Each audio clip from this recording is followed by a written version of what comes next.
such a wonderful talk by Swamiji.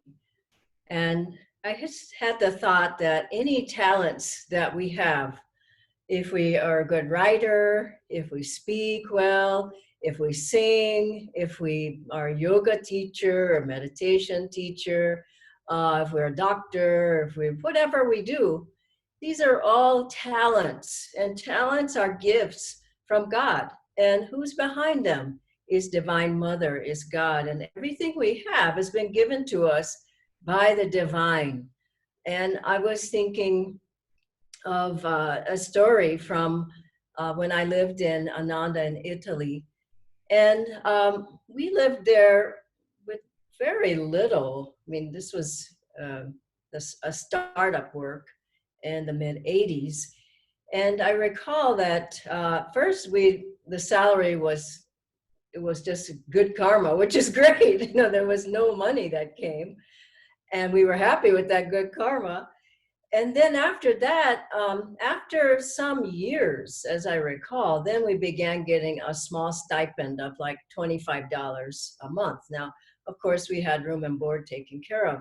But then I remember Swami Kriyanandaji would come and visit he lived in Italy for some time, but he also lived in America. He had many things going.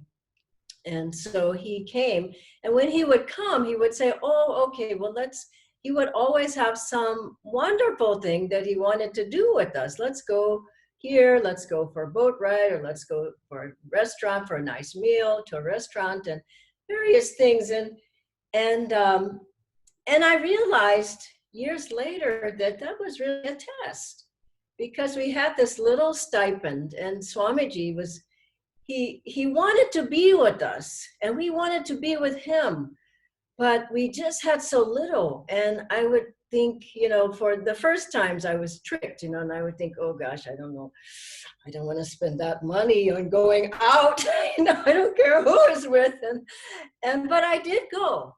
And every time I went, I passed the test.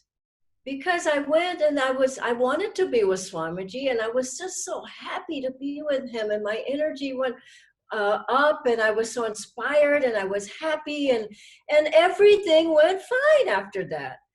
But I noticed that the people who were attached to that little stipend that they had and didn't, no, I'm going to save, I'm not going to go, they were never happy.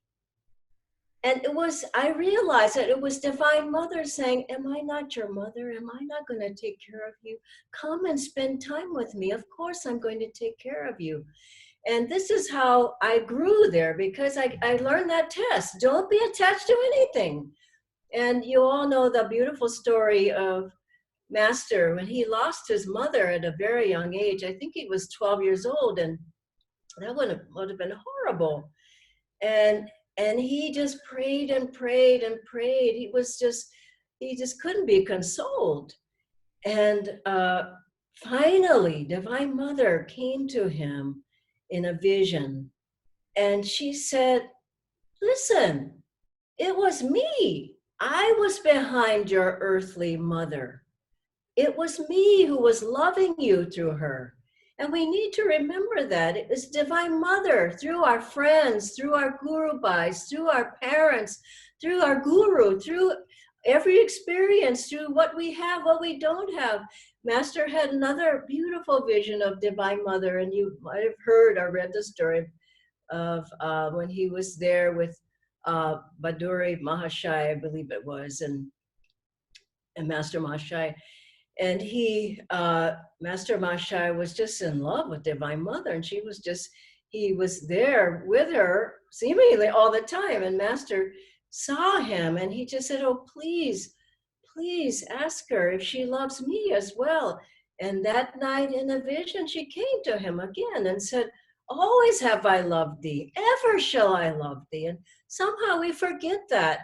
And we think that Divine Mother's busy off here and there, but she is the one who's giving us health. She's the one who's giving us thought. She's the one who's taking care of she's the one who's taking care of our needs and our finances. She is the one.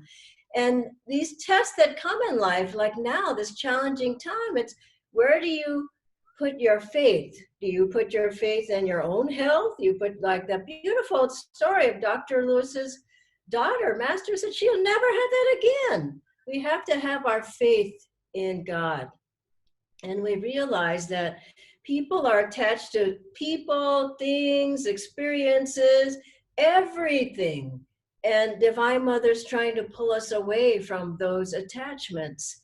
And I was thinking of a story of when Swamiji left his body, and people were saying, "Oh gosh, you must be so sad, or you must really miss him." And I just honestly, I felt he's inside of me.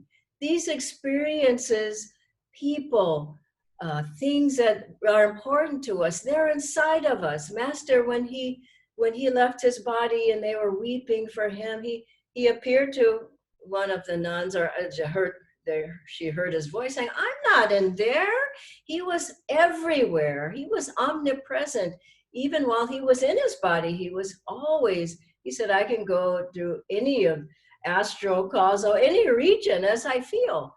And Master could, he was just as much in everybody else as he was in himself. And one time, well, he proved that repeatedly, but one time he was trying to walk, and some of the monks were holding him up, and he just could barely walk. And he says, "I don't know which body to be in. There's so many different bodies that I'm in." And he was beyond that little form. And we get so attached to this body, this personality, this color, this nationality. And also Master showed that he could be, he was in everybody's thoughts. He told Swamiji, "I know every thought you think." And he was beyond just that little body. He said, "I killed Yogananda long ago. No one dwells in this temple now but God." And so he showed that he knew everyone's thoughts as well. And you might remember that very humorous story about the hamburgers, that one of the monks was going down to give a talk at one of the other ashrams. And so he was coming back late at night, and he thought, "Oh gosh, I'm so hungry and there's nowhere to eat, but there's just a hamburger stands." And he said, "But Master says we shouldn't eat meat." But he says, "He'll never know." And that's the thing, he knows now. People say, "Oh no, he doesn't know, he doesn't care about me." Well, he does. I remember one time Swamiji said to me, "Dhyana, his Master is helping you." And I thought, really? But think about it, the Guru does know. And so this fellow was coming back, and he stopped it, and he had a couple of hamburgers, and he said, "Well, Master will never know." As soon as he gets back to where Master was, I think it was the next day, Master said, "Oh," he asked him how the trip went. He said, "No, by the way, when you're out like that and late at night and there's nothing to eat but hamburgers, better not to eat." And I mean, he was beyond that little form.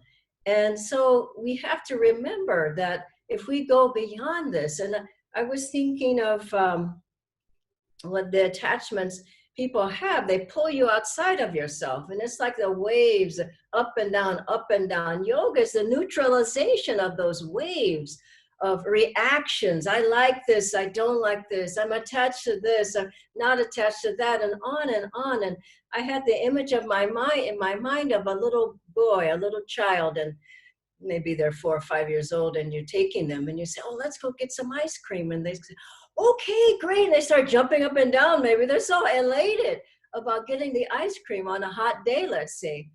And then you get close to the stand, the ice cream stand, and you see it's closed. And you say, "Oh, I'm sorry, Rajiv, it's closed." Oh, and the child starts crying probably. Isn't it so? You all must have children. But this is how children are, but it's how the adults are like that as well.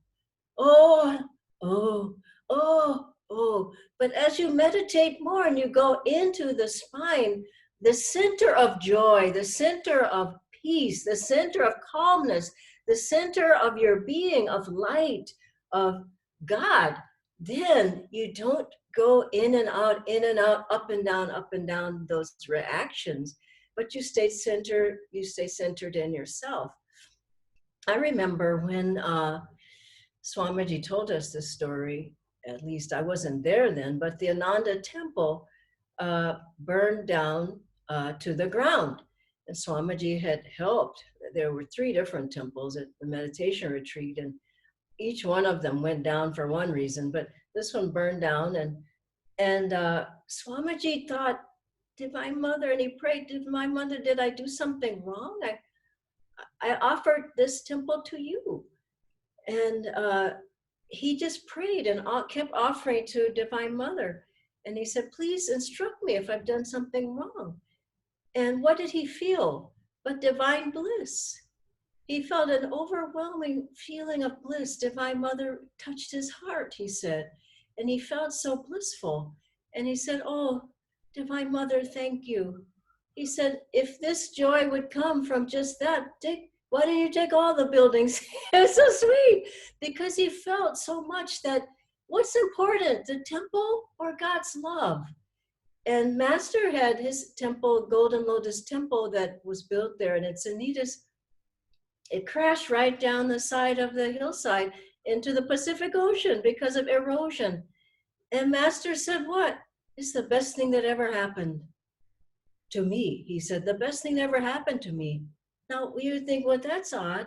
Well, because he spread out his work after that. He started many other centers. He reached many more people. And so what looks like a disaster at a time, if you're not attached to it, to say, Divine Mother, it's what you want. It's not what I want. And I was thinking of the sweet story Master told about foods and attachment. He said, if you're attached to apple pie, then you'll have to be reborn in America. And if you have desire and attached for curry, you have to be reborn in India. So Swamiji said he saw this one monk who was eating curry all the time. And Swamiji said, but I thought you said you don't like curry. And he said, I don't, but I want to be reborn in India. And it's just a sweet illustration of what, if we really give our lives to God, honestly, food or no food, Divine Mother, she takes care of us. It's just such a sweet thought to have. Even our bodies, we think, oh, I'm so attached to my body, and oh, I'm looking good. And, and then years go and you're not looking so good, but you still think, oh, I'm looking good. And the hair falls out and all kinds of things happen. And you don't look the same. But who are you? Are you that body? No, as Swamiji said, you wash the body, you realize that arm's going to be gone at some point. And if you read the stories of life after death, there's some wonderful stories as people have left their bodies and then they come back to tell what happened. One is by Dr. Raymond Moody. I remember reading that book, and one woman says, she says, she died and came back. She says, I was so free.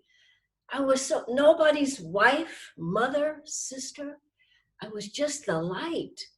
And another man, he says, he was looking down at his body he was just up on the ceiling, he's left his body, and his spirit was gone, but that body was still down there, and we were trying to revive him. And he said, oh gosh, I thought I looked a lot better than that. But you realize that these experiences happen. We think we're these bodies, this is all I have. But an experience like that, you realize, no, I'm beyond the body. I remember one time I had this deep experience that I wasn't this African-American body. This wasn't who I was. And I went to Swamiji and I said, Swamiji, I don't feel like I'm in this body anymore. I don't feel like I'm Black. I don't feel like I'm African-American anymore. And he looked at me and he just said, that's good. And you got to think about it. I'm Indian. No, I'm American. No, I'm white. I'm Black. No, I live here. No, I do this. No, I'm a professional. No. And even with their ideas, I've heard so many people say, and it's a mistake. I used to make this mistake. That was my idea. And you just go, wow, really? I mean, Master said that thoughts are universally rooted. They're not individual. He took my idea. But if you think about it, the ideas are just there for those who can uplift their antennas and draw those ideas. Inspiration is there. thoughts are in the ether. And if we allow them to be free, many thoughts, look, think of how Swamiji wrote all those books. All those thoughts from the divine just flowing into him, coming into him. And so let us enjoy everything we have, but with the joy of God. Now, I meditate on that, and I thought, now, what does that mean, the joy of God? It means the joy inside yourself. Go inside yourself. Then enjoy teaching yoga, or enjoy this, or enjoy a walk in the garden. I was thinking, you know, we if we go out, we have the air, we have the sun, we have the grass, the trees, the flowers, and we just enjoy them. We don't say, that's my tree, that's my air, that's my sun, that's my moon, you know. And Master would he would enjoy things. He went into a Radio City hall in New York once, and he said, I bought my ticket, I went in, and I enjoyed it. And then he said afterwards, I just said, okay, now that's done. And he gave the whole building back. And what a wonderful thing. And also he had no attachments. Once he had a motorcycle. Of course, he was an avatar. How would he have attachments? And a master, but he had a motorcycle, and this young fellow came, and he was admiring it. And he says, oh, that's a nice bike. And Master said, oh, you like it? He says, oh, yeah, I really like it. He said, it's yours. And the boy said, what do you mean it's mine? He said, it's yours. Here, I'll go get the pink slip. He went and gave it to him. He just wasn't attached. And so let us enjoy what Divine Mother gives us. It's on loan. Our body's even on loan. Our thoughts are on loan. Our whole life is on loan. And if we live in that way, you can enjoy everything. Now, I remember Swamiji enjoyed so many things. We go out on a boat ride. He enjoyed Indian food, and he would, he'd just be sweating from the hot spices sometimes. And we said, Swamiji, it must be good, but it's so hot. He says, it's hot, but it's really delicious. And he enjoyed reading a P.G. Woodhouse story and laughing with us. He would enjoy a walk. He would enjoy travel. He even enjoyed it from inside.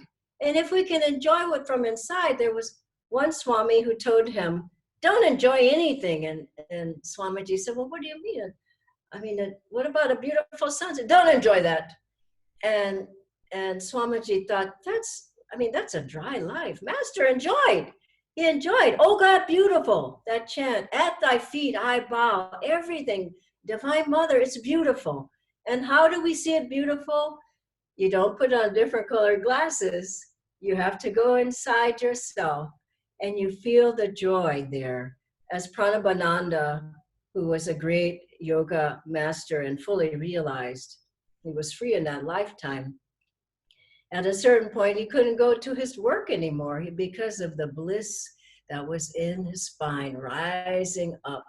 This is what, as we practice our techniques, we want to just feel that bliss rising up more and more. And I love that the story of Sri Ramakrishna, who he was leaving his body through, he had cancer in his throat. And he was lying there, and one disciple came and he said, oh, Master, how are you feeling? And Sri Ramakrishna said, oh, God, it's terrible. And the disciple went over to the other. He said, Master's feeling terrible. It's terrible. So after a little while, he comes back and he says, now, Master, how are you feeling now? He says, oh, God, awful. And so he goes back, the disciple, he says, he's awful. And he comes back a little while later. He says, Master, how are you feeling now? I hope you're feeling better. He says, oh, God, you just don't know the pain.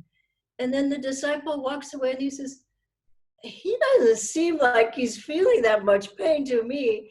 And he wasn't, because he was in God. He was in himself, in God within. And Swami Kriyanandaji showed that too. It was so beautiful to see. He was in the hospital more than anybody I know. We would stay with him sometimes, and you would think, oh, he's in such pain. And then once I was there with another person, and we thought Swamiji was, he was sleeping when we came in. We thought, oh God, he's in so much pain. We don't want to disturb him. And there was a big bowl of fruit behind us there on the table. Someone had brought with some mangoes. And this was in California time. And mangoes, we love mangoes. This fellow had his hand on one of the mangoes. And we thought, oh, Swamiji, he's feeling so bad. He'll never know anything. He was thinking that. At least Swamiji, from the bed, he said, why don't you have a mango? And you just know. These great ones, they're not attached to the body. They're not attached to anything they supposedly own. Swamiji's great song, I have nothing, I am free in myself, I am free. I own nothing, I am free. In myself, I am free. God bless you. Have a wonderful day.